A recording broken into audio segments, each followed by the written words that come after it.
भौगोलिक दशाओं में एक तो हो सकता है कि किसी जगह का तापमान कितना है।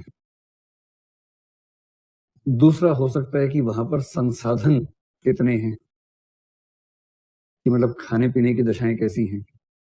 तीसरा टेरेन जिसको बोलते हैं, हिंदी में उसको उच्चावच कहते हैं। एक पक्षी हो सकता है। तो तापमान एक चीज को ले लीजिए, एक टेरेन को ले लीजिए, एक हो गया जैसे वहां की विंड्स की जो मूवमेंट है, पवन, धूल इत्यादि। मैं आपको 3-4 एग्जांपल देता हूं, उनसे आपको सारा कंसेप्ट समझ में आ जाएगा। बहुत सारी नफरतें खत्म हो जाएंगी, बहुत सारी मोहब्बतें कम हो जाएंगी। देखो, एथिक्स पढ़ने का मजा है ना, उसके बाद आपको दुनिया का लगभग हर समाज जस्टिफाइड दिखता है। फिर आपको ये नहीं लगता कि वो गंदे हैं, हम अच्छे हैं। आपको लगता सब अपनी अपनी कंडीशन में ठीक है। और इसी पॉइंट ऑफ व्यू का नाम क्या है? कल्चरल रिलेटिविज्म, सांस्कृतिक सापेक्षता। सांस्कृतिक सापेक्षता का दृष्टिकोण बनना समझदारी की बात है। अगर वो दृष्टिकोण बन जाए तो आप ठीक बात करेंगे। अभी सबसे रोचक चीज ये है, पवन, धूल इत्यादि बहुत समानता है। अब अरब देशों में और राजस्थान की कल्चर में एक समानता देखेंगे।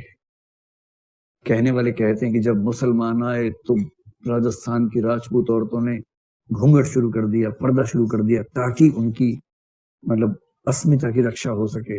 ये फैक्टर होगा, हो सकता है फैक्टर होगा, ऐसा नहीं कि फैक्टर नहीं होगा, पर इनके पीछे भौगोलिक वजहों की ठीक ठाक भूमिका होती है। दोनों गर्म प्रदेश हैं, धूल वाले प्रदेश हैं, रेगिस्तानी प्रदेश हैं। रेगिस्तानी प्रदेश में जब धूल भरी आंधियां चलती है ना, मुंह झुलस जाता है। और जब मुंह झुलस जाता है तो उसके लिए मैकेनिज्म निकालने पड़ते हैं। इसलिए अरब देशों ने मैकेनिज्म क्या निकाला? बुर्का निकाल लिया। वहां की औरतें बुर्का धारण करती हैं, पूरा ही कवर कर लिया। केवल आंख के लिए 2 ढक्कन छोड़ देते हैं, दिखता रहे बाहर कम से कम। ठीक। और वहां की औरत धूल भरी आंधी के समय बुर्का पहन के चले, इसमें क्या बुरा है? ठीक ही है, अगर ये सीधे सीधे अपनी रक्षा करने का उपाय है तो क्या बुरा। वहां के पुरुषों को देखिए, उनका भी जो कपड़ा होता है पूरा एक कपड़ा होता है, लिफाफे जैसा पूरा का पूरा, और पीछे साफा होता है, जैसे धूल चली खट छाई कर लेते हैं उसको हेलमेट की तरह से। धूल है तो चल रहे हैं, धूल कुछ बिगाड़ नहीं पा रही। जब धूल चलेगी ऐसे कर लिया उसके बाद। बस ये कि महिलाओं के मामले में ऐसे वाला ऑप्शन नहीं होता है। कवर तो वो भी है और पुरुष भी कवर्ड है। ये बुरा है कि सामान्य बात है? सामान्य बात है। राजस्थान में वही हालत है, तो पर्दा करना शुरू कर दिया। और ये ध्यान रखिए कि पुरुष और महिला के मैकेनिज्म में, मतलब ये जो विवाह है, विवाह व्यवस्था प्राकृतिक रूप से महिलाओं के खिलाफ है, ये पुरुषों के पक्ष में है। इस पर हम कभी विस्तार में समझेंगे, जब जेंडर इथिक्स में आएंगे, फेमिनिस्ट इथिक्स में आएंगे, तब समझेंगे। क्योंकि पुरुष के लिए स्त्री के साथ संबंध, उसमें उत्तेजना की एक खास भूमिका है। स्त्री के मामले में उस उत्तेजना की आवश्यकता वैसी नहीं होती है। फिजिकल जो नेचर दोनों की अंतर है, उसकी बात मैं कर रहा हूं। और महिलाएं आमतौर पर दुनिया भर की कल्चर्स में अपने पति पर आर्थिक रूप से निर्भर हैं। और दुनिया की लगभग हर परंपरा में पुरुष के पास वैधानिक या अवैधानिक तरीके से रास्ता मौजूद है कि पत्नी को छोड़ के किसी और औरत को लेके आ जाए। औरतों के पास यह रास्ता आमतौर पर कहीं उपलब्ध नहीं है, पुरुषों के पास आमतौर पर हर जगह उपलब्ध है। इन सारी कंडीशंस में स्त्री की मजबूरी है कि वो सुंदर दिखती रहे। उसकी सुंदरता उसके स्थायित्व, उसके वैवाहिक जीवन, उसके जीवन की सुरक्षाओं की गारंटी है।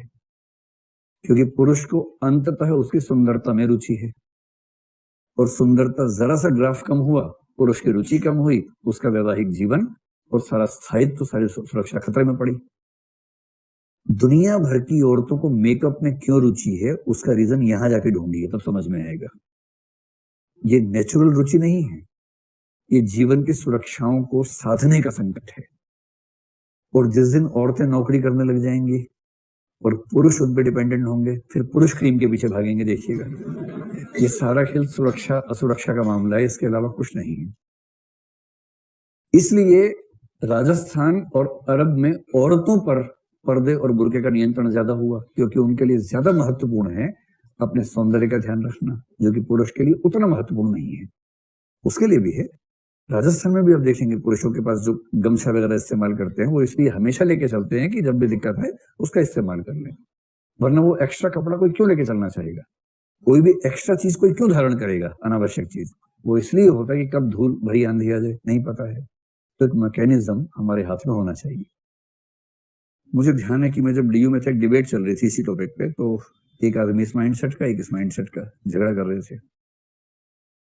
तो जो ऊपर वाले माइंडसेट के, उनको लगता है कि भारत में जो बात है ना वो तो है अलग ही, बाकी सब तो वैसे ही है। तो एक एग्जाम्पल क्या दिया, भारत की स्त्रियों को देखो, वेशभूषा कितने अच्छे से पहनती हैं, साड़ी को देखो, कायदे से तमीज से रहती हैं, और पश्चिम में देखो स्कर्ट पहन के घूमती रहती है, टांग दिखती रहती है, उन्हें शर्म नहीं आती है। इस बात में इतना अभिभूत था वो कि नारी हो तो भारत जैसी हो। विपक्ष वाले ने कहा, भाई ये बताओ, वहां की औरतें स्कर्ट पहनती हैं, टांग दिखती है, तुम्हारी औरतें साड़ी पहन के पेट दिखाती हैं। तो पेट का दिखना पवित्र है और टांग का दिखना अपवित्र है, ये कैसे हुआ? बात तो सही है। आपके कल्चर में पेट का दिखना सामान्य बात है, उनके यहाँ टांग का दिखना सामान्य है, तो बिना बात की क्रांति क्यों कर रहे हो इस बात में? दोनों का परिप्रेक्ष्य अपना अपना, दोनों ने अपने तरीके से सोचा, अपने तरीके से ड्रेसिंग सेंस बना दी, इसमें उछलने की क्या जरूरत है? तो जब आप इन दोनों बातों को समझ लें और क्रांति करना बंद कर दें, तो आप क्या हो गए? ये वाले हो गए सांस्कृतिक सापेक्षवादी, कि भाई ठीक है उनका अपना तरीका है, हमारा अपना है, बिना बात के चिल्लपों क्यों मचाएं, शांत रहें।